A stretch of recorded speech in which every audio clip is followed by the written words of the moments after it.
So, hello and welcome to Making Sense of It. I am Mona Duncan, and our speaker today is Wendell Walker, and he's going to be talking with us about being victims. So, Wendell, I think I have it here. Let me see if there it is. So, I'm ready when you are. All right, let's see what you've got there. Oh, you found the other one. Good. Mona, Yeah. here's what I'm going to ask you to do. And you tell me okay or not. Um, I've got a 2-page handout directly from Glasser. And then I decided that what I wanted to do was do a little bit of an abbreviation here. So Mona, you can move this handout up so we can see all 14 items. Right, yeah, right in there. So we'll leave this on the screen. And then Mona, you do me a favor. I'm gonna do a quick introduction to the thing, and then we'll do kind of a Huntley Brinkley. We'll do a Duncan Walker thing. I'm gonna say number one, and Mona, if you would, you just read it out loud, even though it's here. Okay, will do. All right, so everybody, thank you for joining here. And the origin of this topic, people seeing themselves as victims, is a message from Dr. William Glasser in 1998 into the William Glasser Institute newsletter at that time. And when he first wrote this, he was still using the control theory terminology. And all of that is still, as an aside, valid today. The brain is a control system. That's what he got from William Powers. And we're controlling for outcome, to try to get what we want and that sort of thing. Oh, that's helpful, Mona. And so the control theory language was there. What I took the liberty of doing was changing it to the choice theory language. And then I submitted it to Dr. Glasser and he approved it. And then I've got it in this handout. And I can send this handout to anybody, the full 2-page handout there. But all right, so, and I thought too, what I'm going to do, this is not a great thing. I thought I would, I'm going to read exactly Dr. Glasser's words. That way I'm not paraphrasing or hesitating or putting some other twist on it. And if you'll just kind of endure my reading of that too. All right, so Mona, we're ready to go. You can, I'm going to say number one, and you read that out loud to everybody, and then I'm going to jump in on it. Okay, will do. One, Glasser's concern is that the common belief that a difficult life situation makes people into victims. Okay, here's Glasser. A concern that I would like to share with you is that from what I hear and read, some of you, and he's talking to all of us that are RTCT people, some of you are still having trouble with one of the main choice theory ideas, and that is we choose what we do and that things do not happen to us. All right. And Glasser says, I still hear phrases like she was traumatized by, or he was victimized when, the family made it impossible for him or her to do such and such, or he was victimized when this happened, okay? Or people who've been abused cannot always, whatever, you see. And so Glasser continues, we seem to be having a hard time getting over the external control idea that a difficult life situation makes people into victims. Number two. Number two, we can only be a victim if there's no other choice. Here's Glasser. I am not saying that bad things never happen to people. Lots of bad things happen to people all the time. But what almost all people do in choice theory terms, in what total behaviors they choose when they are treated so badly that their needs are acutely or chronically frustrated, is their choice. What they do is what Glasser says. The way that I understand choice theory is that we can only be a victim if there's no other choice. Or if there's another choice, it is so difficult that very, very few people are able to make it. Number three. Okay, an example, a hereditary affinity to alcohol. Is the alcoholic a victim of heredity? Here's Glasser. For example, if a child has the common hereditary makeup that leads him, he said him or her, to enjoy alcohol very much more than what is usual, does that heredity cause him or her to become alcoholic? If she is exposed to drink, if they, and I'm going to change it today, if they become an alcoholic, are they the victim of this heredity? Yeah, from a choice theory says if he becomes an alcoholic, it is his or her choice. He or she is not a victim of this heredity or anything else. So, Pretty point simple. number 4, it is not an easy choice, but it still is a choice. Glasser. But does choice theory say that he has an easy choice in avoiding or becoming an alcoholic? No, far from it. It is not an easy choice because they soon discover that they love the total behaviors associated with drinking.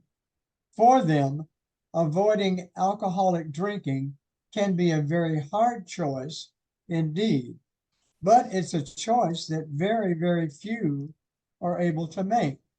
Again, the facts say, oh, it's a question, but is it a choice that very, very few people are able to make? Again, the facts say no. Many people with an alcoholic hereditary influence, I'm having trouble with the word, raised in a drinking family, including many of them who drink, do not become alcoholic. Probably more so don't than do. Number 5.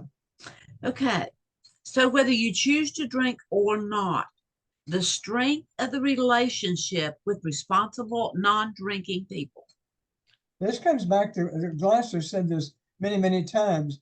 He thinks that the number one thing for people, especially kids that feel disconnected, um, is to have a relationship with at least one responsible adult.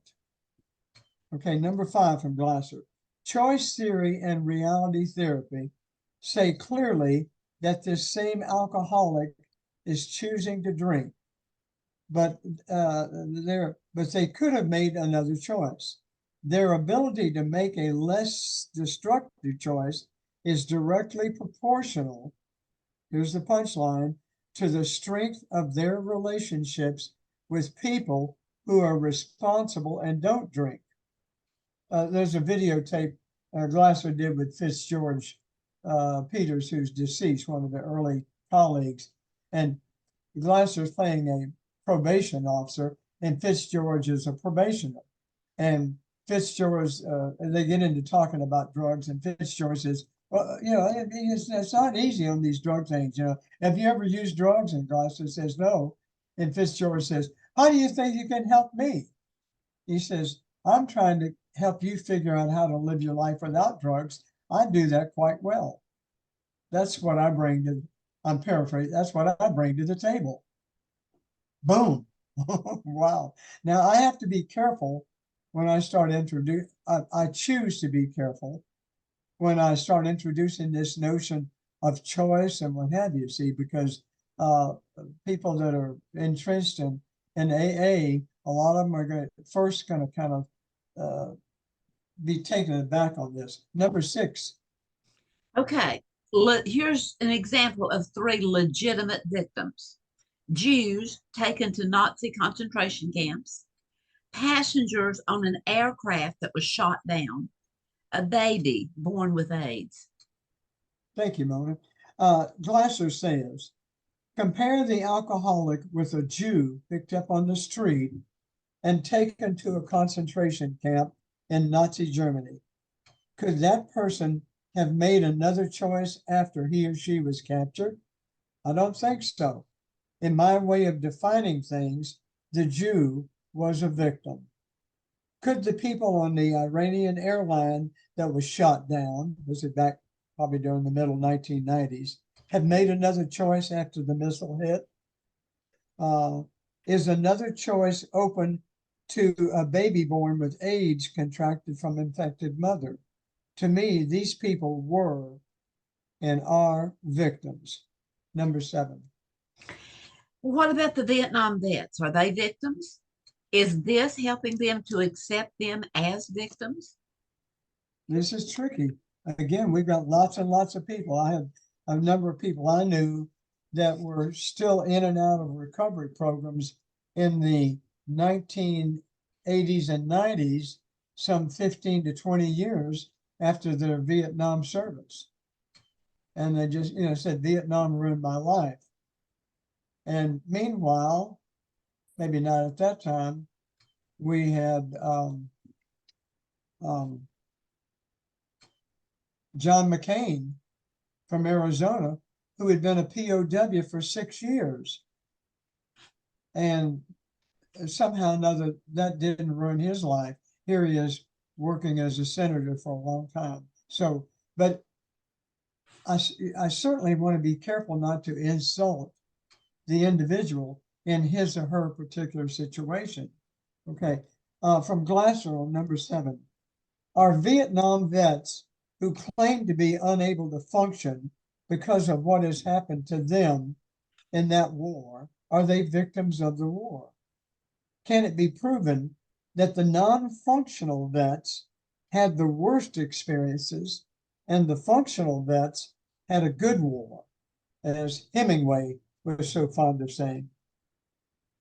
Or are they choosing not to function because they believe it is more need satisfying right now than functioning, maybe more easier, maybe too?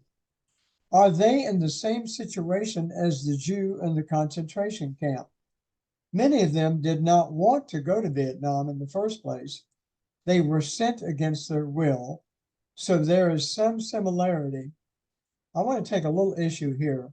Glasser can't argue with me at this moment. There were people that went to Canada. They said, I'm not going to Vietnam. I'm going to go to Canada, or they're evaded. So people still had some choice. And most of them made the choice. They didn't want to get arrested or imprisoned or, here for avoiding the draft, which was a requirement. So you can still argue people had a choice, even though they were by law drafted and showed up. The problem gets complex, but as far as choice goes, the situations are not really comparable. The Vietnam vets were not killed. Many were not even wounded. I looked up some stats last night, and about there are 58,200 names on the Vietnam Memorial Wall in DC. There were 2.6 million who served in Vietnam. So we have about 2.5% were killed, and there were about 12% who were injured. I mean, none of that's any good, but just to get the numbers straight there too. Okay, the Vietnam vets were not killed. Many were not even wounded, but they were admittedly in a very tough situation that they did not want to be in, and they had no choice but to stay. Again, some probably went AWOL and were prosecuted. So they did have a choice, but it's not a good choice at all. But if we recognize that they are victims in that war and treat them as victims, are we doing the best thing for them? That's a good question. Are we doing the best thing for them? I don't think so, but I accept that many people will not agree with me. These are Glasser's words. Number 8. Okay, number 8, we're going to look at reality therapy's approach to victim issues. Reality therapy, which is based, this is Glasser, based on choice theory, differs markedly from external control therapies that claim that people are the victims of tough situations, regardless of the fact that all or even most people in these situations choose not to become victims. Or you could, another way you could ease it in on people, don't end up being or feeling like they're victims. I start trying to put choose in slowly and then more often too to to impact that idea of choice. Okay, reality therapy contends that this is powerful, that while we are all products of our past, unless we choose to be so, we need not be victims of this past. Let me read that again. Reality therapy contends that while we are all products of our past, unless we choose to be so, we need not be victims of this past in our current life or in our future. And all of our counseling is to help people make the choice not to become or continue to be a victim. Number 9. Okay, so in number 9, with reality therapy, we study people who have made bad choices rather than those who have made good choices. Glasser's kind of speaking to the general field of psychology and human relations research and what have you. What is called knowledge in our field has become severely distorted by the fact that we spend far too much time and effort working with and studying people who have made bad choices, usually in difficult situations. We do not deal with or study the large groups of people, usually much larger than the ones we study, who have been in equally difficult situations, but who did not choose or end up to be victims. They acted responsibly in very tough situations. This is tricky because it could look very easily like we're criticizing or blaming the individual for their current situation. There was a cartoon that I ran across 40 years ago in the early stages of my connection with Glasser and so forth. And it shows two guys stopping on the street saying hi to each other. And one of them says to the other, how's it going? And the one says, my psychiatrist just switched to reality therapy, and now he's blaming me for all of my problems. All right, so number 10. Number 10, okay, we're going to look at some information that could come across as being misleading. Aha, very well stated, Mona. So when we infer from our study of the people who choose to be victims, wow, boom, that all or even most people in similar situations will make the same choices, and then take the illogical lead of saying that these are, by definition, victimizing situations, we go beyond what is good sense. Wow. Number 11. Okay, in looking at Dr. Glasser working with victims and non victims with his reality therapy sessions, he was concerned that he may seem too harsh. I know that in our group of reality therapists, this is Glasser talking to us at that time, some of you have had to make hard choices and had to make them in what many of you thought were unfair situations. We were not all raised in great homes or ideal situations. On the other hand, who is? I can tell from listening to us that some of you feel you were a victim, but others have told me that you had the opportunity to choose the role of victim and rejected it. I'm not going to let them tell me what to do. I'm not going to. My wife's youngest sister, at age 3 or 4, uh, was famous for saying, "You're not the boss of me." At age 3 or 4, but I'm going to do what I want. That's a great phrase. You're not the boss of me. And figured it out at an early age. And other people say I didn't have a choice. I had to go along. You know, I think not. Glasser says. Um, I worry, however, that the concept that I am trying to explain here may seem too harsh to those of you who believe you were victims. That's Glasser. Number 12. So if we treat people as victims, it's not good counseling, nor is it good sense. From Glasser, I can only try to assure you that I'm not trying to be harsh. I believe that to treat people as victims or listen excessively to the reasons why they made or continue to make bad choices or non-effective choices, that might kind of soften it down a little bit if I was talking to people.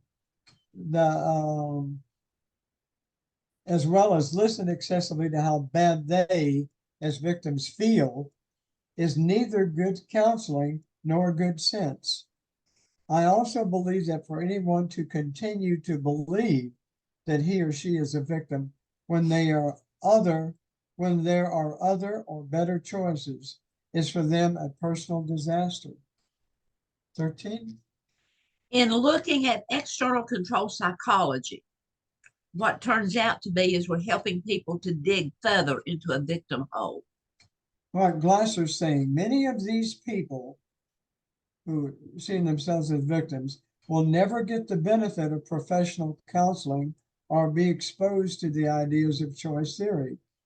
Many will be counseled by counselors who honestly believe that they are that the people they counsel are victims. They agree with them.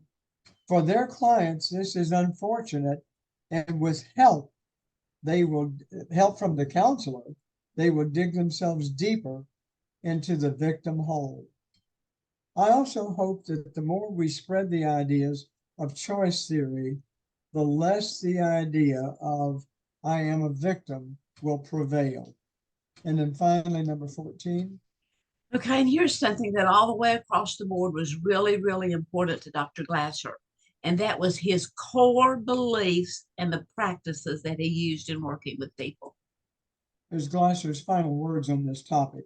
What I have just discussed is, for me, an important issue. It is at the core of what I believe and practice and what I call with some pride reality therapy. And at this time, he said, if you have any comments on this part of my message, I would enjoy hearing from you. So again, this was written back in 1998, right at the changeover from control theory to choice theory. So that's the end of that.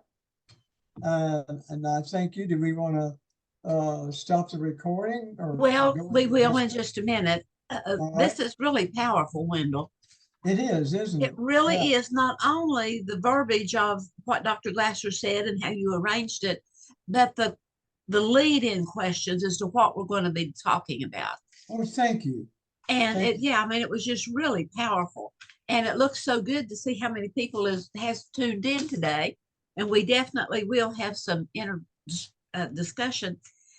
Garland and I have recently started booking or started recording some of the Walton series, and it's in World War II. And it is so powerful. And the one we watched last night was about one being a conscientious objector and really wanted to honor his country and his people and help fight against those that were destroying, but yet had always been taught, thou shalt not kill. And it was just really, really powerful. And it goes hand in hand with a lot of these things that you and Dr. Glasser together have shared with us. Yeah. So we'll close this out for now and thank everyone for being here. We'll stop the recording and then we'll have open discussion. So thank everyone and many blessings to all.